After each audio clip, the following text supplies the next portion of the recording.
Awesome. Well, welcome to Simple House Solutions. My name is Dwight Harrison. I'm one of the owners here. I wanted to talk about a property that we first came to know. We had a young lady give us a call, and her mom had been living in this property. And you'll see why that's amazing here in a second when we go through all these pictures. But the mom had been living in this property. She had started getting some early onset dementia, and it had come to the daughter's attention that her mom needed to go into an assisted living home. We have relationships with several assisted living homes here in Dallas-Fort Worth. They had given us a call, and they know that we can buy houses, obviously. She called up and really wanted us to give her an honest opinion of the home. She hadn't been in this home for years. She grew up in the house.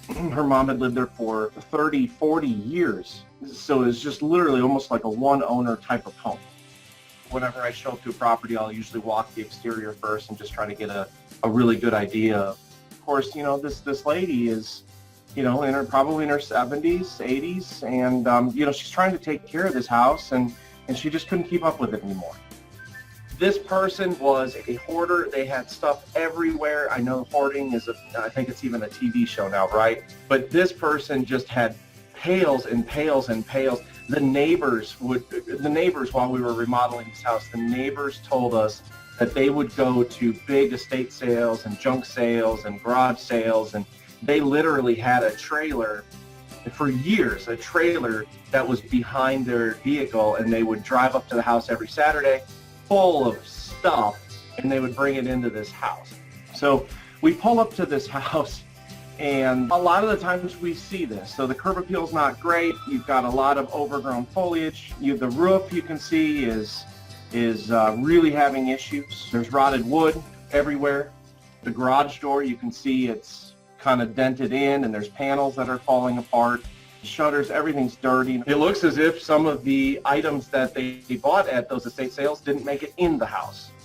Or if they did in the house and then it came back out of the house, but apparently they wanted outdoor theater, so they put this little TV on this table. And the daughter was really cool about it, though. She's like, look, yes, my parents, they would constantly buy stuff, and they just couldn't help themselves, but we did have a lot of fun on this porch, and it's too bad that the house has gotten in such disarray, and thank goodness you guys are here. And she was super appreciative. Here's just another picture of the exterior of the house. Now this is the back of the house. You can see things like in the bottom right corner. You can see where the screens are starting to pull away. The windows are starting to fog. You can see the rotted wood around the door frame. Nothing has been updated. You can see the condenser for the air conditioner is hiding behind screens. Whenever I show up to a property, I'll usually walk the exterior first and just try to get a really good idea of kind of what we're dealing with. You can see all the trees in this. In this particular example, we actually spent over $2,000 just trimming trees, and that was our problem. So if a normal seller would have gone and gotten a bid for this, he or she would probably have paid over $5,000 just to trim and kind of just get the landscaping under control. It can definitely add up. I took this picture, honestly, originally, I'm so immune to this by now, it doesn't even hit me anymore, but I took this picture because you have an open outlet without a cover, it's not grounded, and it's right next to this pail of liquidy stuff, so it's a super big hazard. This was the worst smelling. Like, if you ever want to go on a diet, come out and look at stuff like this, it'll make you never want to eat again. Here's more.